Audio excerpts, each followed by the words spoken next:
પોષક તત્વ પ્રકાર 1 અને 2 પરના સ્પોકન ટ્યુટોરિયલમાં આપનું સ્વાગત છે. આ ટ્યુટોરિયલ એ પોષક તત્વ પ્રકાર 1 અને 2 વચ્ચેના તફાવત વિશે છે. ચાલો શરૂ કરીએ. ખોરાક આપણને ઉર્જા અને પોષક તત્વો આપે છે. આપણા શરીરની વૃદ્ધિ અને જાળવણી માટે પોષક તત્વની જરૂર છે. આમાંના કેટલાક પોષક તત્વો આપણના શરીર દ્વારા ઉત્પન્ન થઈ શકતા નથી. આવા પોષક તત્વોને આવશ્યક પોષક તત્વો કહેવામાં આવે છે. કુલ 40 પોષક તત્વો છે જે આપણને ખોરાકમાંથી મળી શકે છે. અપૂરતા ખોરાકમાંથી આપણને પૂરતી માત્રામાં પોષક તત્વો મળતા નથી. આવો ખોરાક મોટા પ્રમાણમાં ફક્ત ભૂખને સંતોષી શકે છે, જેથી આપણને એક અથવા વધુ આવશ્યક પોષક તત્વોની ઉણપ થઈ શકે છે. આને છુપાયેલ ભૂખ કહેવાય છે. આવશ્યક પોષક તત્વો 2 પ્રકારના હોય છે. પ્રકાર 1 કાર્ય આધારિત પોષક તત્વો કહેવાય છે અને પ્રકાર 2 વૃદ્ધિ આધારિત પોષક તત્વો કહેવાય છે. લોખંડ, કેલ્શિયમ, આયોડિન અને કોપર એ પ્રકાર 1 ના પોષક તત્વો છે. મેંગેનીઝ, ફ્લોરિન અને સેલેનિયમ પણ તે જ જૂથના છે. વિટામિન બી, સી, એ, ડી, ઈ અને કે પણ પ્રકાર 1 ના પોષક તત્વો છે.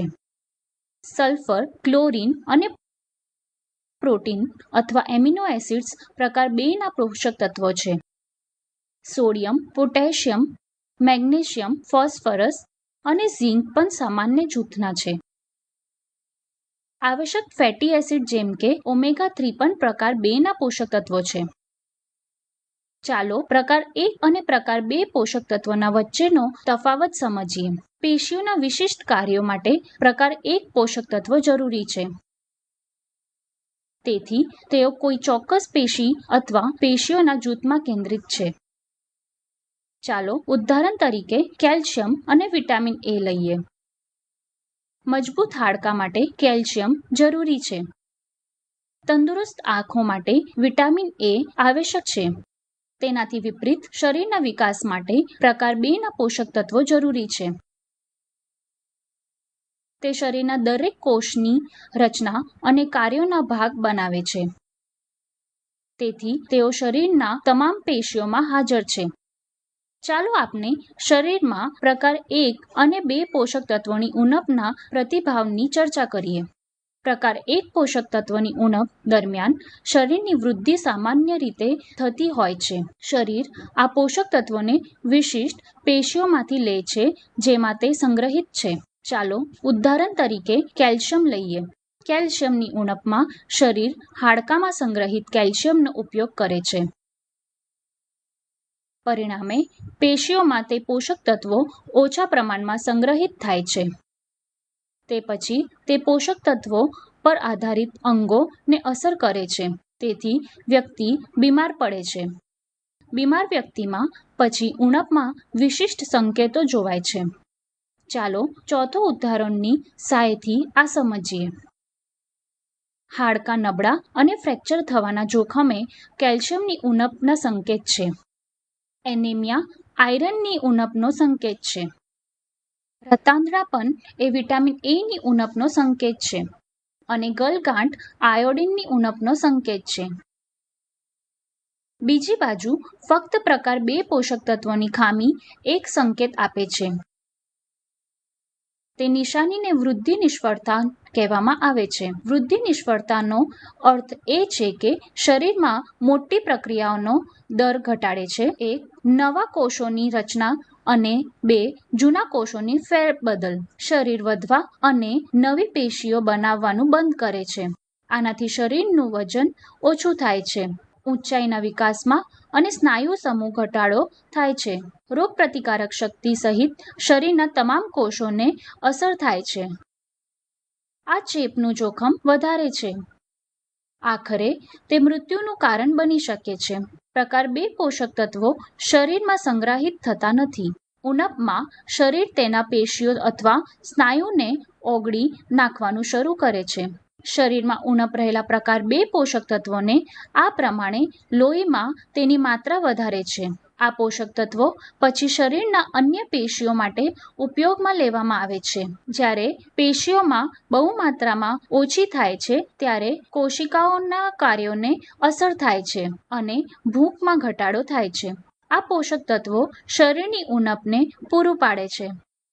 જો કે તેઓ પેશીઓમાંથી અન્ય તમામ પ્રકારના 2 પોષક તત્વો પણ લોહીમાં ભળે છે. આ પોષક તત્વો પછી શરીરમાંથી બહાર નીકળી જાય છે. આ કારણે શરીરમાંથી પોષક તત્વ 2ની ઉણપને પૂરી પાડવા બધા જ પ્રકાર 2 પોષક તત્વો આપવા જરૂરી છે. પણ પોષક તત્વ પ્રકાર 1ની ઉણપ સુધારવા માટે બધા પ્રકાર 1 પોષક તત્વોની જરૂર હોતી નથી. શરીરની ઉણપ હોય તે જ પોષક તત્વો આપણી તેનો ઉપચાર કરી શકાય છે. આગળ ચાલો સ્તનપાનને લઈને પ્રકાર 1 અને 2 પોષક તત્વની ઉપલબ્ધતા વિશે ચર્ચા કરીએ. સ્તનપાનમાં પ્રકાર 2 પોષક તત્વોનો સ્થિર માત્રામાં સંગ્રહિત હોય છે. માતા કુપોષિત હોય તો પણ તેઓ બદલતા નથી. કુપોષિત માતાનું બાળક પૂરતા સ્તનપાન સાથે સારી રીતે વિકાસ કરી શકે છે. તેનાથી વિપરીત સ્તનપાનમાં પ્રકાર 1 પોષક તત્વનું પ્રમાણ સ્થિર નથી. તે માતાના સ્વપોષણ મુજબ બદલાય છે. ચાલો એક ઉદાહરણ તરીકે વિટામિન ડી લઈએ. માતામાં વિટામિન ડીની કમી હોવાથી તેના સ્તનપાનમાં વિટામિન ડીની માત્રા ઓછી થાય છે. આગળ ચાલો પ્રકાર 1 અને પ્રકાર 2 પોષક તત્વોના ઉણપના નિદાનની ચર્ચા કરીએ. પ્રકાર 1 પોષક ઉણપનું નિદાન સામાન્ય રીતે 2 રીતે થાય છે. પ્રથમ, ઉણપના અન્ય લક્ષણોને ઓળખવામાં આવે છે. પછી શરીરમાં પોષક તત્વનું સ્તર લોહી તપાસ દ્વારા માપવામાં આવે છે. ચાલો ઉદાહરણ તરીકે આયરન અને આયોડિન લઈએ.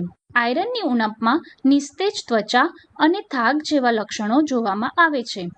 શરીરમાં હિમોગ્લોબિનનું સ્તર લોહી તપાસની દ્વારા માપવામાં આવે છે.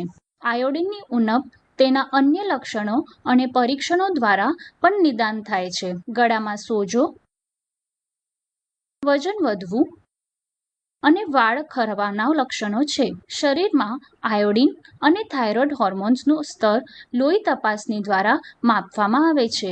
પ્રકાર 1 પોષક તત્વોની ઉણપના લક્ષણો સહેલાઈથી ઓળખાય છે અને તેની સારવાર આપવામાં આવે છે. પ્રકાર 1 પોષક તત્વની ઉણપને સુધારવા માટે વિવિધ માર્ગો છે. કોઈપણ આવા પોષક તત્વોની ભલામણ કરેલ માત્રાને આહારમાં લઈ શકે છે. આ પોષક તત્વો માટે ભલામણ કરેલ દવાઓ પણ આપવામાં આવે છે. લોખંડ, વિટામિન સી અને ફોલિક એસિડની દવા સામાન્ય રીતે સૂચવવામાં આવે છે. જે વિસ્તારોમાં પ્રકાર 1 પોષક તત્વની ઉણપ હોય છે તેવા અમુક ખોરાકમાં આ પદાર્થ ઉપરથી ઉમેરવામાં આવે છે. મીઠું એક જાણીતું ઉદાહરણ છે જેમાં ઉપરથી આયોડિન ઉમેરવામાં આવે છે. એક યોગ્ય પોષણ નિષ્ણાત આ પદ્ધતિઓ પર માર્ગદર્શન આપી શકે છે. પ્રકાર 2 પોષક તત્વોની ઉણપનું નિદાન અને સારવાર મુશ્કેલ છે. તે છે વજન, ઊંચાઈ અને બાવળાનું માપનું નિરીક્ષણ. જો કે આ વૃદ્ધિની નિષ્ફળતાને જાણવા માટે મદદ કરશે. વૃદ્ધિ નિષ્ફળતા દરેક પ્રકાર 2 પોષક તત્વની ઉણપને કારણે થાય છે. શરીરમાં કયા વિશિષ્ટ પોષક તત્વોની ઉણપ છે તે નક્કી કરવું મુશ્કેલ છે. તેથી પ્રકાર 2 પોષક તત્વોની ઉણપ સુધારવા માટે બધા પ્રકારના 2 પોષક તત્વોની જરૂર હોય છે.